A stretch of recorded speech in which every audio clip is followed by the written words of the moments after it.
اسلامی سال کا 8واں مہینہ شعبان المعظم ہے۔ اس مہینے کی بڑی عظمت اور فضیلت ہمارے پیارے آقا صلی اللہ علیہ وآلہ وسلم نے بیان فرمائی ہے۔ چنانچہ حدیث مبارکہ بھی موجود ہے۔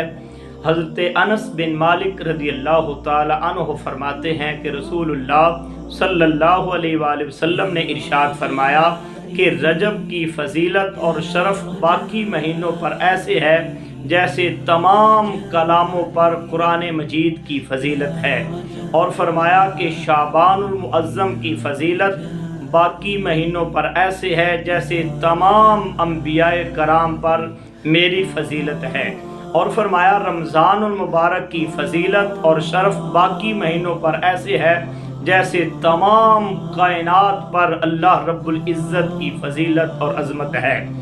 یاد رکھیے، شعبان المعظم کا چاند نظر آنے والا ہے۔ آپ نے جب شعبان المعظم کا چاند دیکھنا ہے تو یہ چند اعمال، یہ چند وظائف آپ نے ضرور کرنے ہیں، کیونکہ پیارے محبوب صلی اللہ علیہ وآلہ وسلم کی حدیث مبارکہ سے یہ اعمال ثابت ہیں۔ چنانچہ حضرت انس بن مالک ہی رضی اللہ تعالی عنہ بھی اسی حدیث مبارکہ کو روایت کرتے ہیں کہ حضور اکرم صلی اللہ علیہ وآلہ وسلم کے صحابہ کرام جب شعبان المعظم کا چاند دیکھتے تو قرآن مجید کی تلاوت میں مشغول ہو جاتے۔ مسلمان اپنے اموال کی زکوٰۃ نکالتے تاکہ مسکین اور غریب مسلمانوں میں بھی روزہ رکھنے کی سکت پیدا ہو سکے۔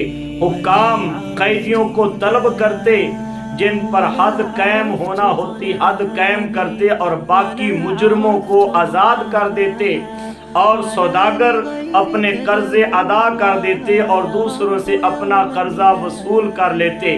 جو ہی رمضان المبارک کا چاند نظر آتا تو تمام صحابہ کرام تمام دنیاوی کاموں کو چھوڑ کر اللہ کے ذکر، اللہ کی عبادت اور اعتکاف میں مشغول ہو جایا کرتے تھے۔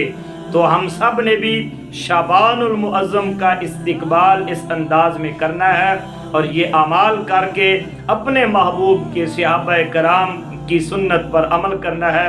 اللہ ہمیں ان اعمال پر عمل کرنے کی توفیق نصیب فرمائے۔